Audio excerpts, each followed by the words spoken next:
welcome or welcome back. This is your curious European friend, and in this video I'll be reacting to the 10 weirdest things that you can only do in Canada. So I'm expecting something to do with the cold. I think that would be a very good guess. Something with snow, ice, yeah, something cold is one of my guesses, but other than that, I have no idea, and I will I will, what? How do you say this? Let myself be surprised? I guess you know what I mean. Let's go. Did you know that in Canada you can surf down a river for hours, go face to face with polar bears in the wild, and even sleep inside a hotel made entirely of ice?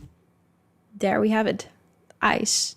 This isn't the Canada you see on postcards. These are the kinds of once-in-a-lifetime adventures possible only in Canada, and most people don't even know they exist. Today, we're showing you 10 unique Canadian experiences that will change the way you see this country, from the bizarre to breathtaking to the unbelievable. Surfing isn't normally associated with Canada, but how about surfing a river? And it's not the whitewater rapids popular in Montreal, which is still pretty cool. We're talking about a 1-meter high wave that continuously rushes against the river's natural current in New Brunswick. All you have to do at that moment is grab your surfboard at the start of it and ride a literal liquid conveyor Wow. belt for kilometers. This happens in the Bay of Fundy, where the world's highest tides I've never seen that before. This wave in a lake that just, yeah, wow. creates something called a tidal bore, and it only happens twice daily. The wave height can vary, but during full moons, when the tides are the strongest, skilled surfers can ride this thing for up to 29 kilometers straight along Wow. the Petit Condillac River. This is the longest and most accessible tidal bore in the world. If you're thinking, okay, well, this sounds awesome, but how do I actually do this? Well, first thing, you get a ticket to Moncton, New Brunswick. There, you can find a viewing grandstand along the Petit Condillac River, where you can watch the surfing magic every day. You just need to make sure that you check out the visitor center before in the Boar Park downtown to get the exact schedule, because timing is everything with this kind of experience. And if you don't mind getting wet and wild, you can drive about an hour to South Maitland in Nova Scotia.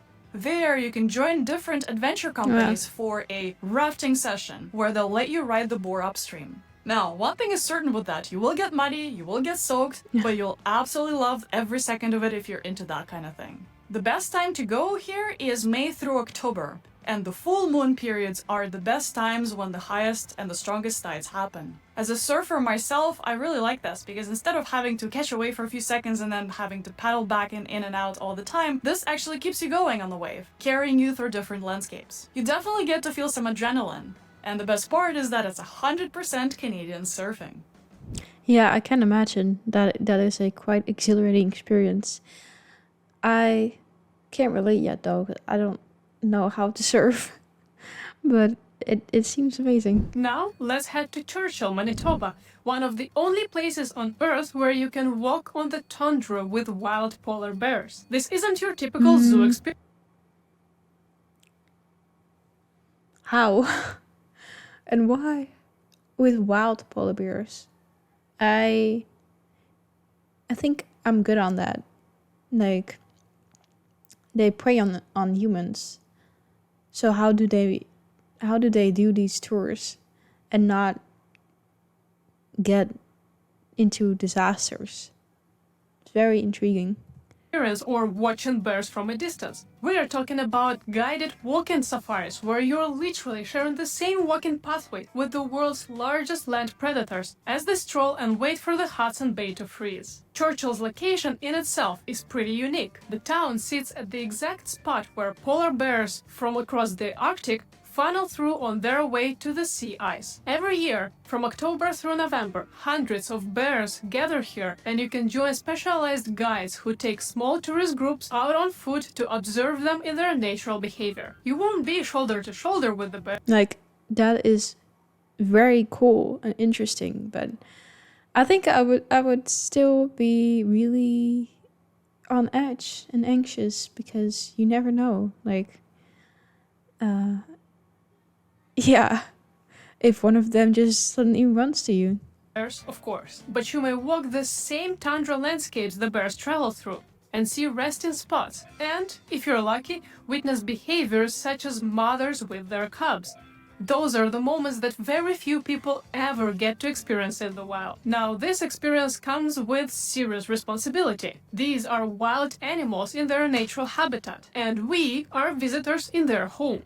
The experience is heavily regulated and limited. Only certain licensed operators can do this, and group sizes are kept tiny to minimize our impact. And there are strict protocols to make sure that we maintain safe distances and never interfere with the bear's natural behaviors. The guides have to be trained as wildlife experts who understand bear behavior intimately, so they will teach us how to move quietly, respect the bear's space, and leave absolutely no trace of your visit. The leave no trace principle, widely used in hiking and camping, is more important than ever here. Pack out everything and stay on designated paths, and never feed or approach the bears, unless you want to get upgraded to a get chased by bear package.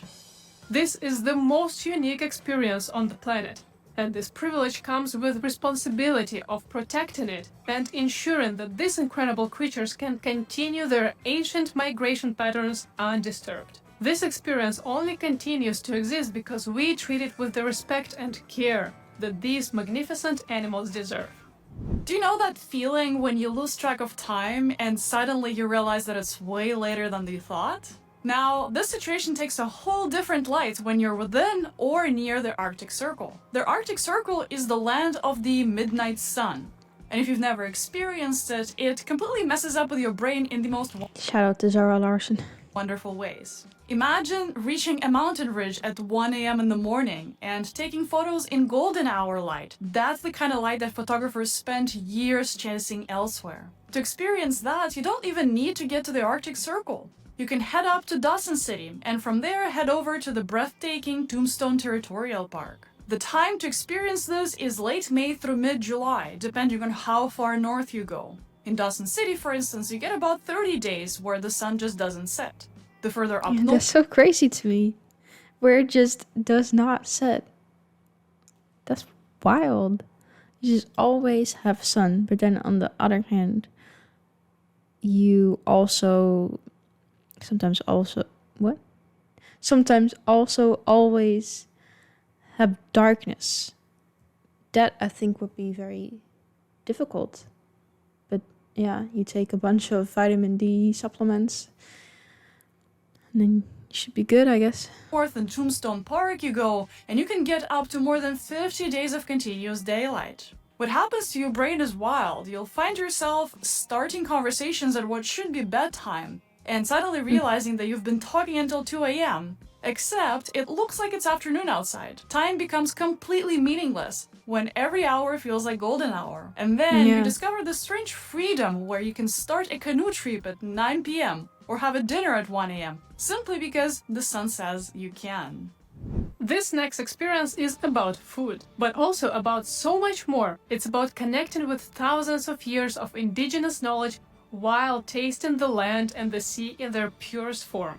Imagine this. You're walking along a pristine coastline with an indigenous guide who shows you plants that their ancestors relied on for centuries. Then you sit down and start up a campfire and cook them together on the beach. You can find these experiences on both Canadian coasts. On the East Coast, Nova Scotia and New Brunswick have incredible programs through the Indigenous Tourism Association of Canada. On the West Coast, Vancouver Island around Tofino offers amazing cultural tours on traditional Indigenous territories. The cool thing is that every season there brings something different. Spring gives you fiddleheads and early seaweeds. Summer is all about berries and sea vegetables. And fall brings wild mushrooms and late-season plants. Yeah, this is also fascinating to me. People who just go out in nature and see what they can find and then make their recipes according to that. And also on another note, even just with food that you have in your home, some people are like that. They have these random ingredients carrots, milk, I don't know, just random things. And then they're like, oh yeah, I can make this. I'm like, how do you do that without looking up a recipe? Like, that's beyond me. But like, even on a deeper level, yeah, like this, people who they go along with the seasons and what nature gives you. There's something so like primal and beautiful about that. So, whenever you go, there is something unique to discover. I'm definitely checking out the mushroom season. What makes this experience even more impactful is that it isn't just learning what to harvest, it's the why. Why certain plants were considered sacred, why they were traditionally prepared, and also hearing oral histories passed down through generations. When you sign up for an experience like this, it's not just a food tour. You're experiencing a living connection to the land and traditions that go back thousands of years before European contact. Canada is home to some pretty weird sports, and Canadians have definitely mastered the art of surviving through winters. But here's one sport in particular that sounds absolutely insane until you actually see it in action. Okay, so picture this. You have a 5-person team racing canoes across the St. Lawrence River. The conditions are less than ideal because, well, the river is partially frozen. So you're paddling through the frozen I was like, what is so weird about that? Never mind. It's partially frozen. water. Then you suddenly cannot advance anymore.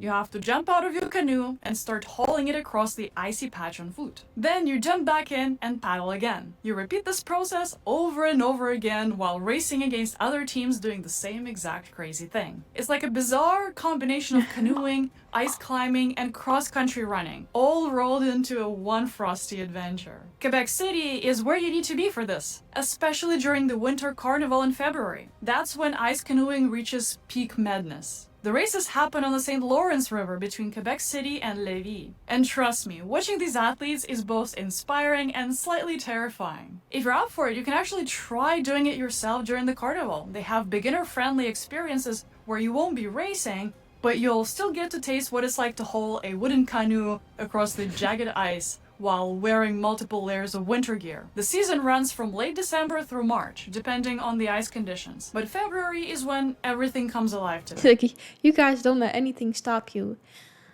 Snow or ice on the lake, you know what? We don't care. Just go around it.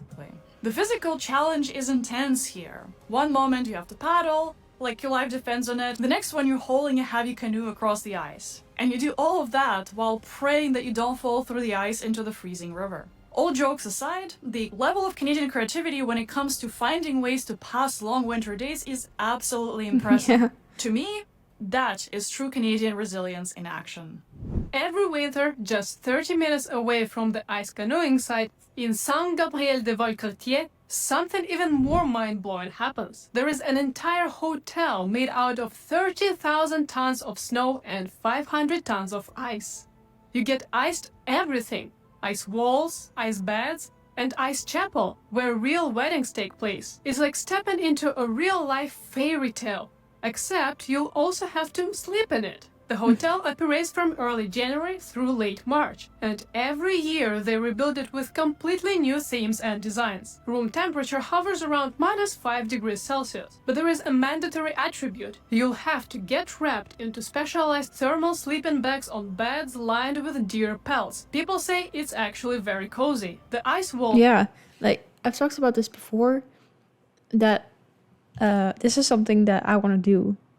And I don't know, yeah, it seems like such a cool experience. Yeah, like a fairy tale type of thing, and they just rebuilt this thing just for you to sleep in. Like, this is so marvelous, and it does sound really cozy. Like, I bet you get some good sleep if it's like it's cold, but then you can get like all wrapped up in these warm things. And I don't know. I just imagine it to be very cozy. Are carved with intricate designs that you can stare at as you try to fall asleep in a freezing hotel. And the ethereal blue glow around you will make everything feel like you're sleeping inside a fairy tale.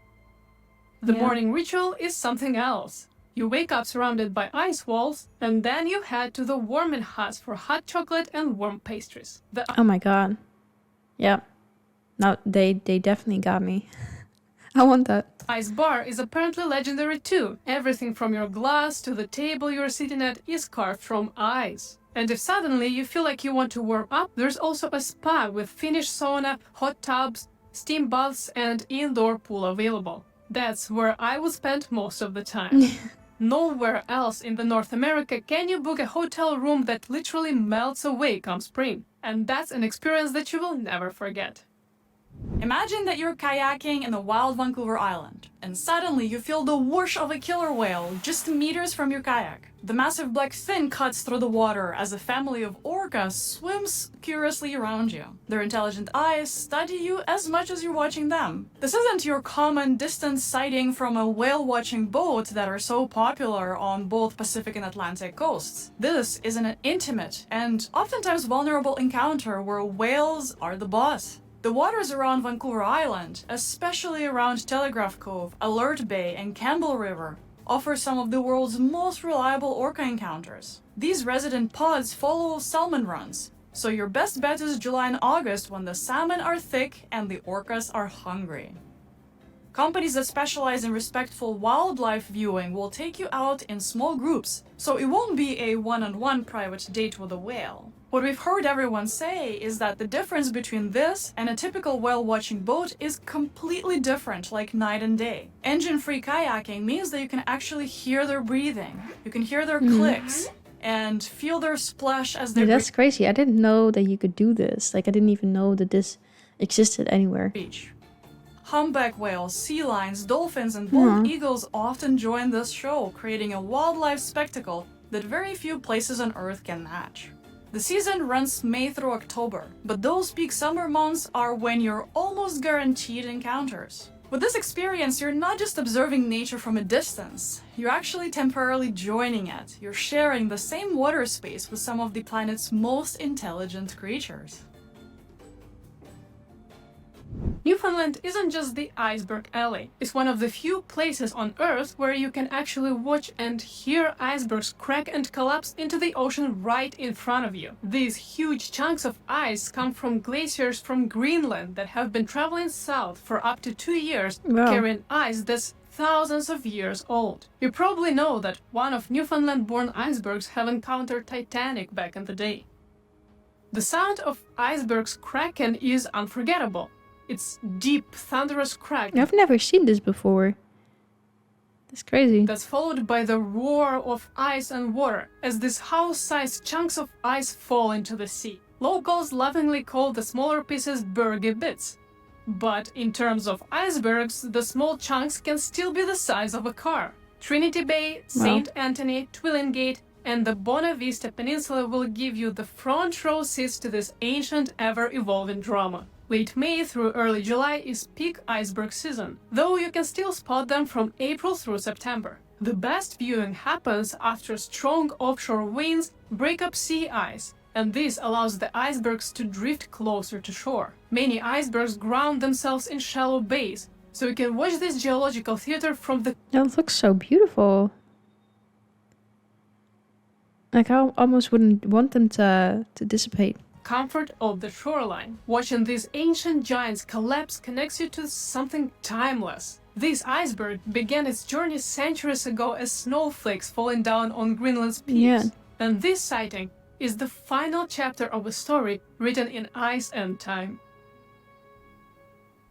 Imagine you find yourself feeling the ground vibrating under your feet from the beat of the drums. And this happens all while dozens of dancers in elaborate costumes dance in the circle. This is what's called a powwow, a living celebration where centuries-old indigenous traditions pulse with contemporary energy. And you're about to be welcomed into something extraordinary. These powwow gatherings happen year-round across Canada, but the powwow trails come alive from spring through fall.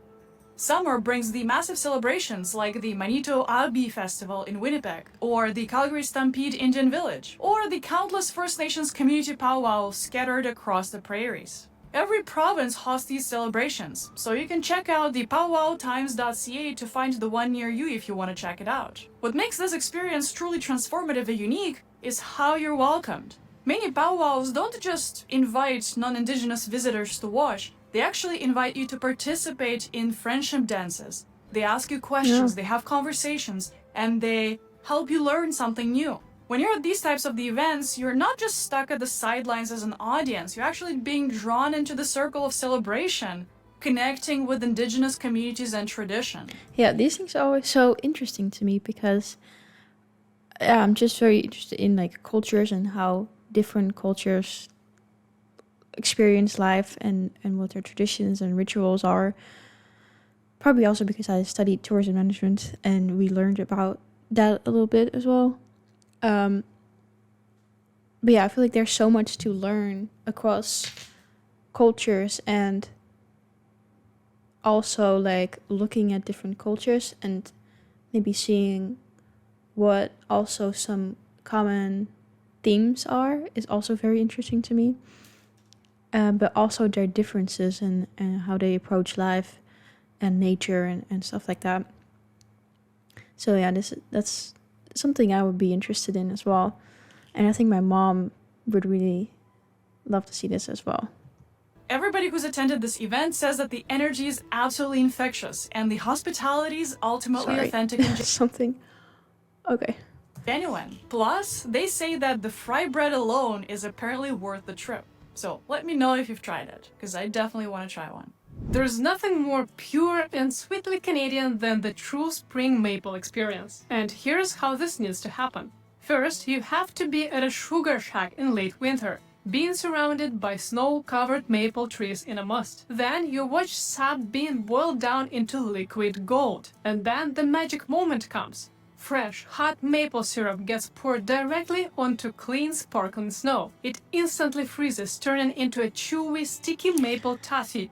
Yeah, so that's what I saw this in another video that I reacted to. I think it was about Quebec, possibly.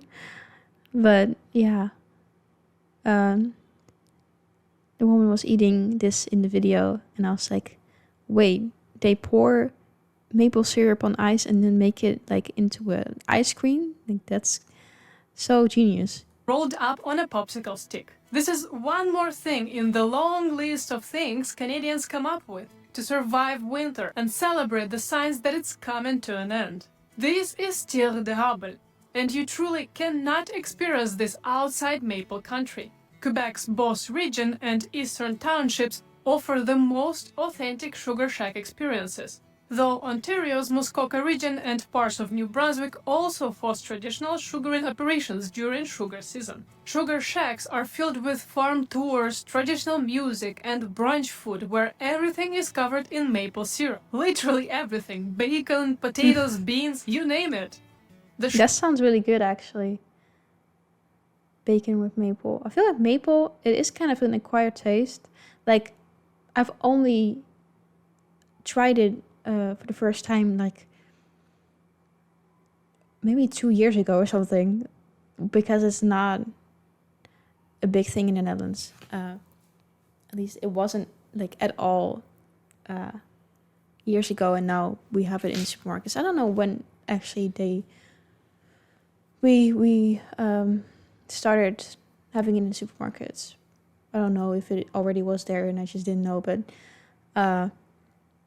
yeah, the first few times I tried it, I was like, it's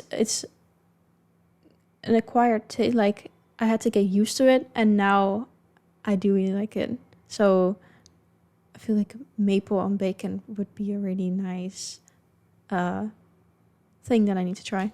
Sugar shack experience requires perfect conditions. The nights must still be below 0 degrees, while days are getting warm. You need that to get the maple syrup flowing, with March being peak season. I remember my first time that I tried the Terre d'Érable. My first reaction was, why are they pouring maple on snow? I didn't even realize it was hot. And then the things got weirder for me because they started using a stick to collect the thing that they've just poured on snow. But then I was offered to try it, and then I instantly fell in love with this quirky thing. Too bad that you can't have too many of them. It is pretty damn sweet. Like you are, if you're still watching. These 10 experiences aren't just bucket list items. They tell the story of Canadian resilience, creativity, and union with the wilderness. Which item are you adding to your bucket list? Which have you tried and how was it? Let us know if we missed anything. Yeah. I was gonna say I want to try everything, but I'm still not really sure about that polar bear thing. Like, I'm not gonna lie. I know they said they have wildlife experts and small groups and this and that, but still, I don't know. I think I'll just watch them on TV or something, and yeah, that will be it. But a lot of this seems really cool and fun, and I would definitely do. And I was right, there were quite some things to do with the cold, obviously, because yeah, those things you could just not do in my country. At least we can't watch these what are they called, icebergs falling.